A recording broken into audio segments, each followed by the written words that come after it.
Today I'm podcasting with Sarah Richardson, the CEO of Tru Realty, a tech-enabled brokerage that's growing rapidly across the country. Sarah is an early adopter of the Zoodealio platform and a visionary female leader in our space. Welcome, Sarah.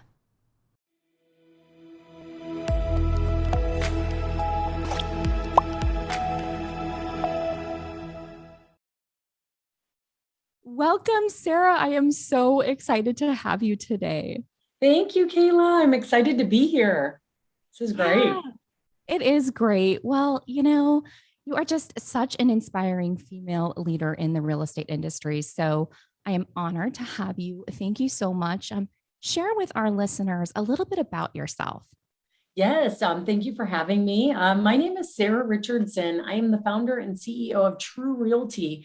We're almost a 12-year-old real estate company. I started this brokerage back in 2010, which I can't believe is over a decade ago. It seriously seems like yesterday. And I was coming out of the commercial side of the industry right before the downturn.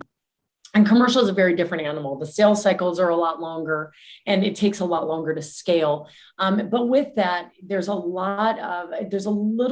different level of professionalism, I guess you could say, in the commercial side. And so when I came into the residential sector, I was primarily just fixing and flipping properties and still working on the investment side, working with investors, buying and holding and fixing and flipping. And I quickly found that when I was listing these properties, that a lot of the other agents needed help. They needed help with guidance, with negotiations, with strategy, with overall contract help and knowledge. And I saw that there was a huge need for education in the residential real estate side of the industry. And Tru Realty had already been birthed and started on this fix and flip model. But as the fix and flip started drying up, or I wouldn't say drying up, but there wasn't really such thing as a 22% cash on cash return after about 2013.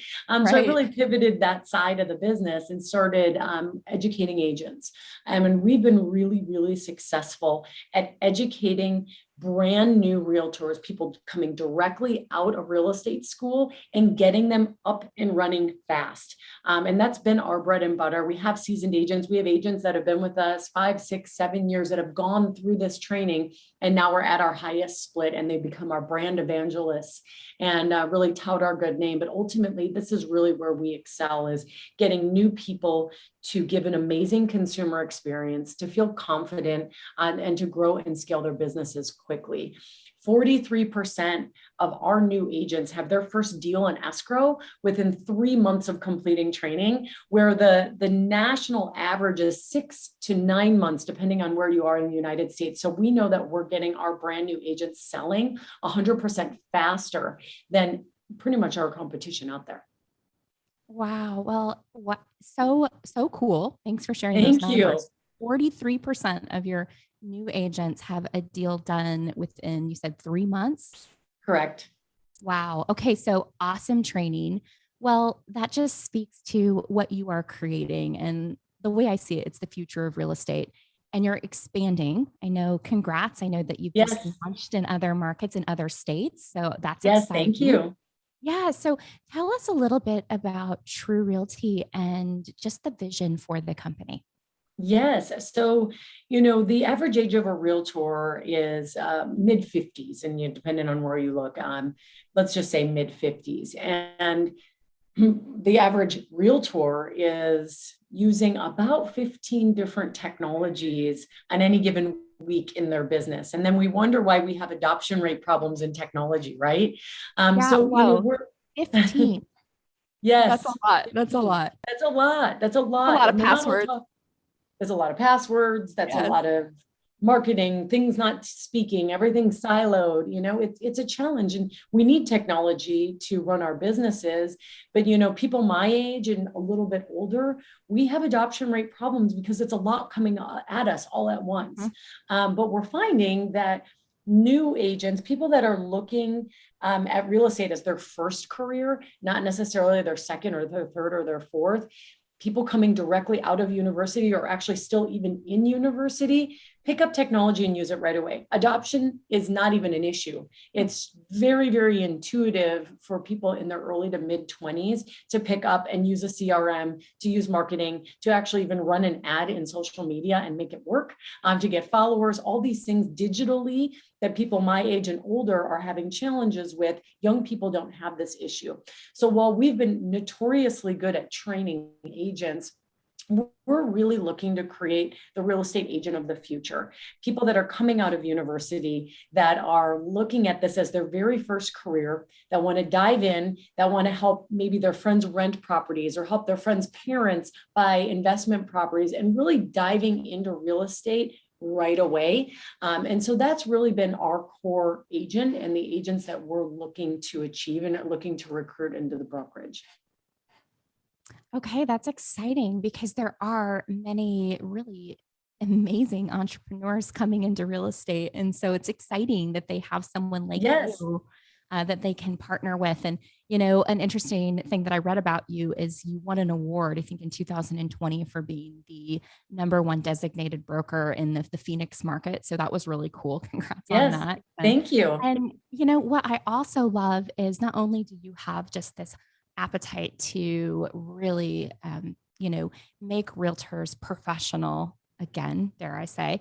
And I think that that really speaks to that commercial background you were, sharing about. But I want to also talk a little bit about how you're such a tech adopter. So we know that there are a lot of different tools, like you just mentioned. Oh, The yeah. average realtor has 15 different ones, but talk to us about technology and how important that is to you. And also share a little bit about the fact that you have really led the space in cryptocurrency and in blockchain. And I want you to just Mhm. kind of share that, because I don't think you're the first to be doing these things, and I don't think anyone is really giving you that credit. So talk Oh, to I us about appreciate that a that. little bit. Oh, thank you. So technology, I mean, huge, huge, huge in the wave of the future. It's been the wave of the future. So I love to test technology that I think is going to be there in the next 7 to 10 years. And that's really, really hard to predict. And I have a couple of things that I look at when I choose to partner with one of our tech partners. And Zoodealio, for example, I mean, we absolutely adore our partnership with you guys. And being a startup, we firmly believe that what you guys are doing by engaging the realtor and making the realtor part of the iBuying experience is critical for all of our future. I think the consumer really, really needs help of a trusted advisor in part of this transaction, because I think that they don't truly understand all the deal terms that happen within an iBuying experience. So we're very, very invested in our partnership with you. But other partnerships that we look at is, is our transaction management software going to scale within 5 to 6 years from now? Is our CRM going to be surpassed by another CRM in 5 or 6 years from now? So we really look at the size of the development teams. We really look at the leadership, and we really look at the level of service it's providing to the brokerage and the agent. And then furthermore, the biggest one for me is the set it and forget it mentality. Because I think when prop tech and technology first came out 7 to 8 to 10 years ago, there was this whole notion that technology should replace the relationship.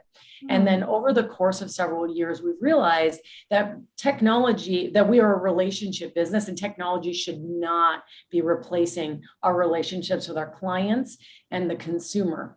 So now it's really important to have technology work in the background so we can be in front of people. So it's all about the set it and forget it mentality, where we should have our drip campaigns going, we should have our marketing campaigns going, we should definitely have everything turned on and connecting with people, so that when we are in front of them, we can have better conversations, we can have more impactful conversations, and we can truly give a better level of service to the consumer and the people that have worked with us in the past. So for me, technology has got a few different meaningful values. It's really just making sure that our agents are going to use it, making sure that they're talking to one another, and that they're going to be with us in the future and for years to come. Yeah, you brought up some really great points there. Wow, technology didn't show up to replace us, right? It showed up to enhance what we do. Yeah. And I think that for those of us that get it and see it like that, it's just exciting. It's exciting Mhm. because it allows us to do what we all need to do to grow, and that's leverage. And so I Yes. love that, you're leading with that mindset in your organization. Super exciting. Thank Talk to you. me. Yeah, yeah, it is. It's so cool. And I don't say this lightly because we're in a space that is primarily, male dominated. Oh, And yeah.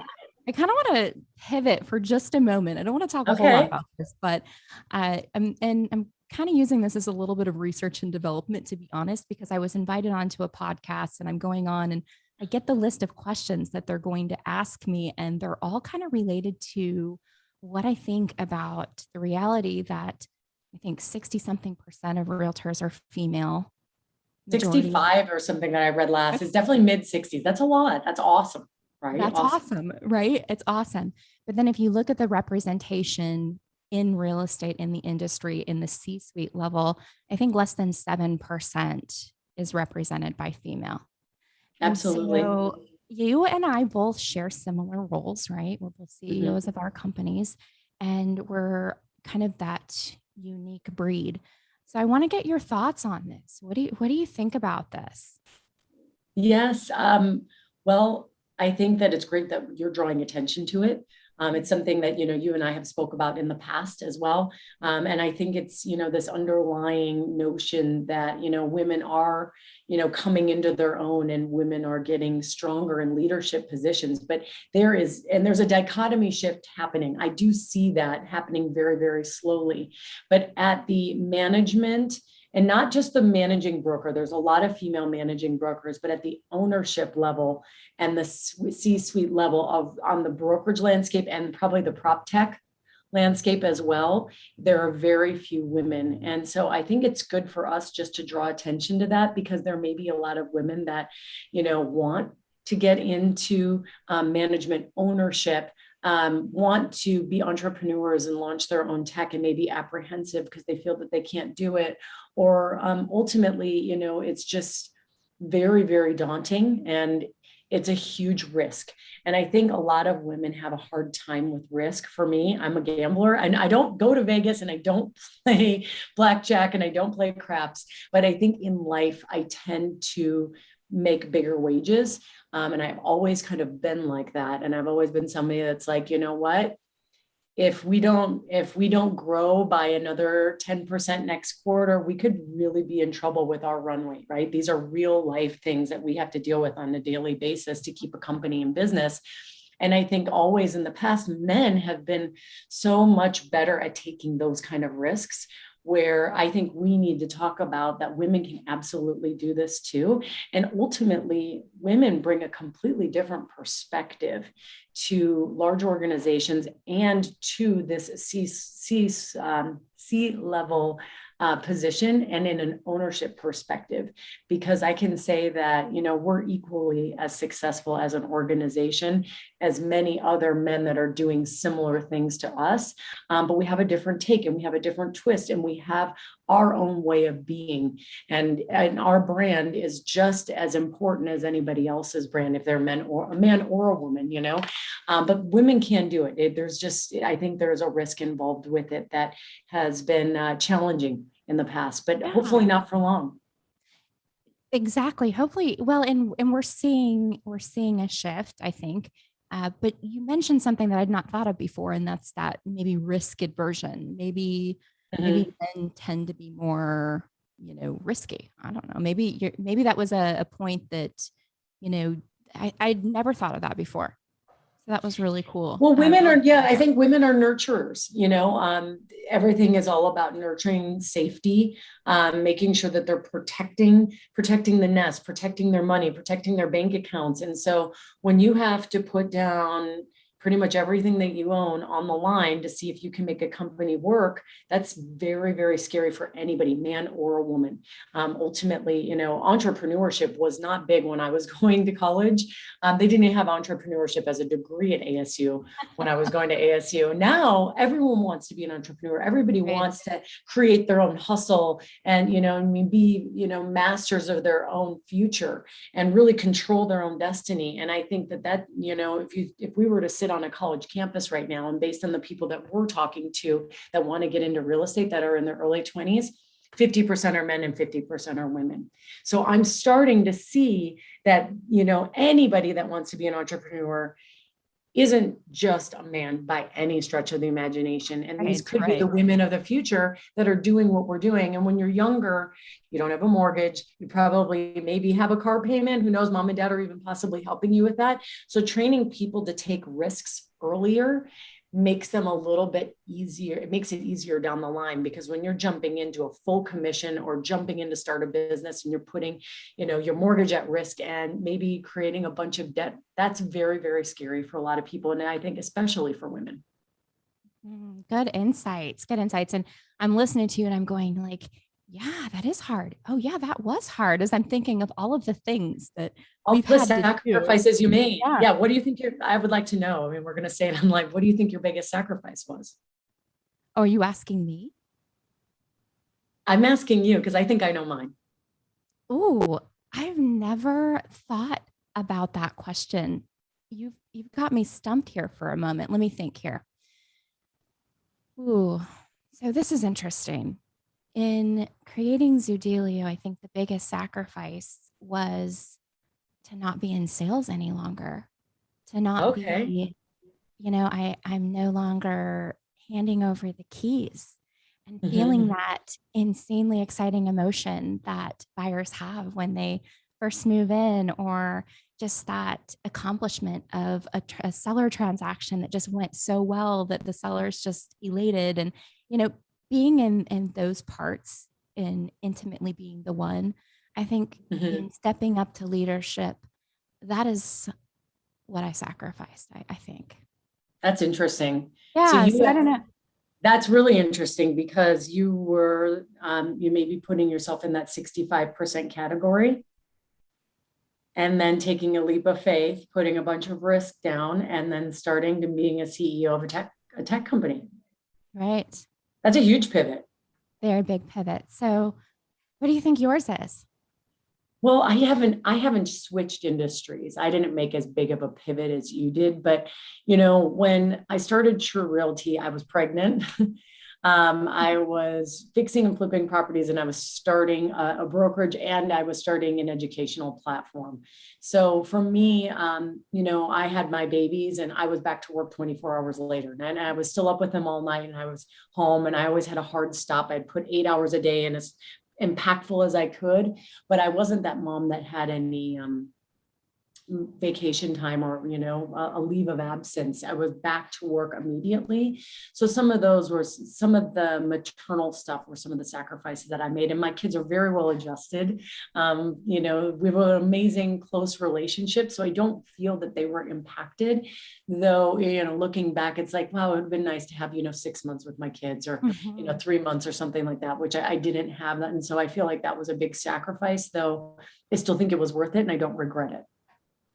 Oh yeah, yeah. And as I look back on the time that I sacrificed with my family, I completely agree. And looking at it from that perspective, yeah, 100%. And here's the thing: it's like, looking back, may I have done it differently? Yeah, probably. So if you're listening, and it sounds like maybe I don't know if you may have done it a little bit differently too, but I think my advice to other females is take that time with your baby.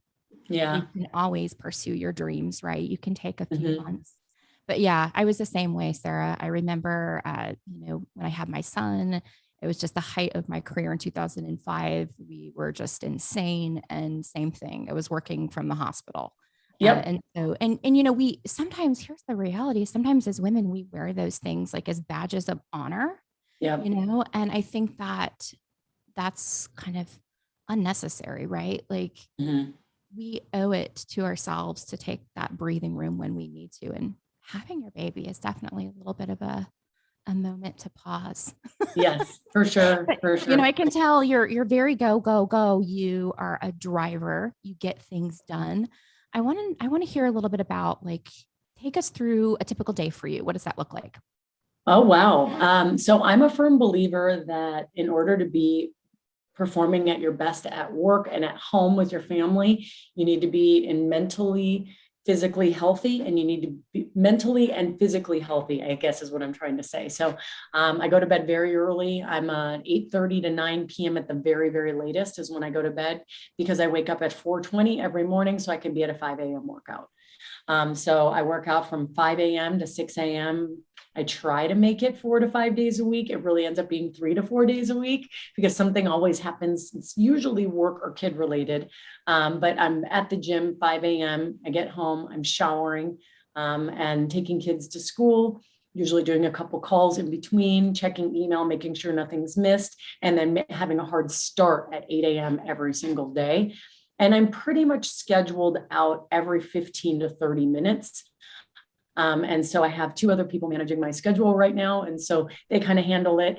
And I just show up to the appointment. And I am divorced now. So when I don't have my kids, I pretty much work almost all the way through the evening, unless I have some kind of personal plans.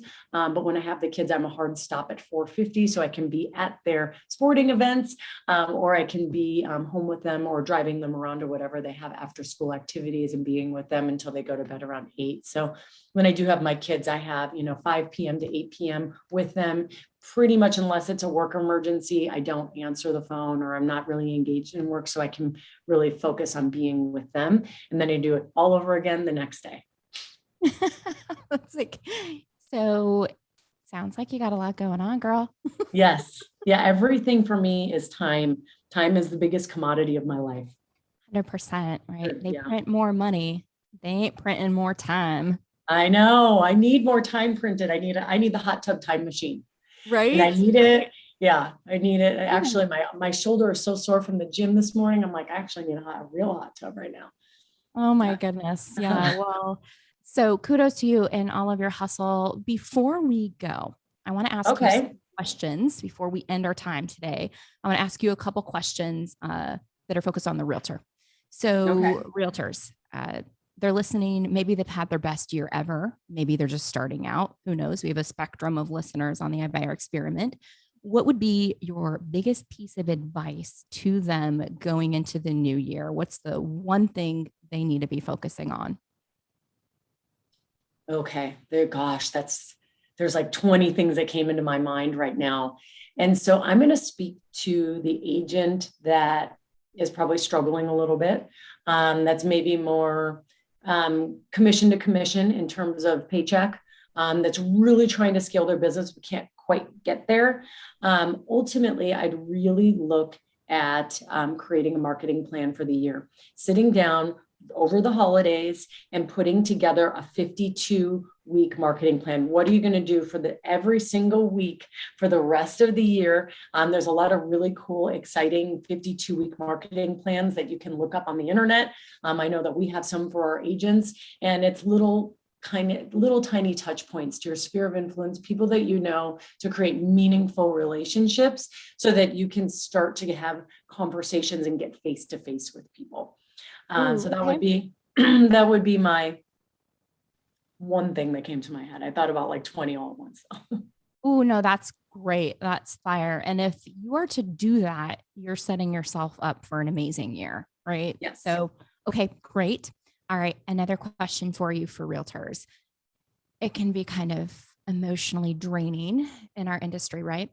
And so, what is your advice to help realtors stay in a positive mindset? Oh, wow.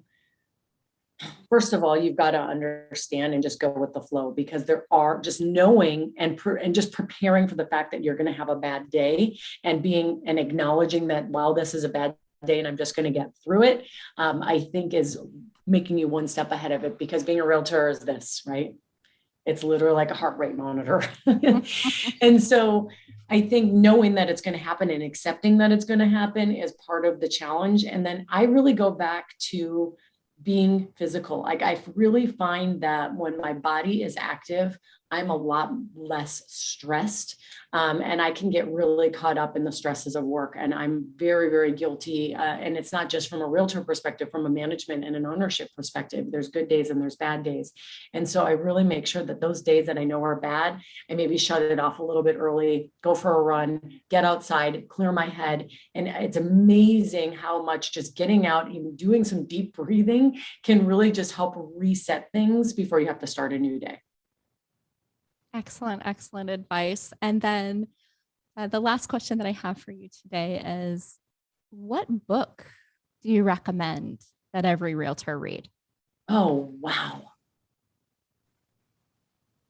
You know what? This is a joke that we say in the office quite a bit, is green eggs and ham. What? Yeah. It's because That's Sam so I am, random. Okay. Sam I am never gives up. He never, ever, ever gives up. He gets him to eat green eggs and ham. And he thinks of every different strategy to get him to eat green eggs and ham. And if you read it, it's just like, would you in a boat? Would you, and in the rain and in a boat and on a train. And literally, Sam I am does not stop. It's the tenacity of an agent as Sam I am. And literally, as I always say, and you've probably heard this many times, you need grit and tenacity to be good in real estate. And Sam I am is the epitome of grit and tenacity. Sarah, I can't think of a better way to end our time here today. Thank you so much. That was, yes, thank you for having me. What a cool story. You are an inspiration. We appreciate you, and cheers to big things happening. Thank you. You too. I'll see you soon. Thank you so much. Bye-bye. Bye, Kayla.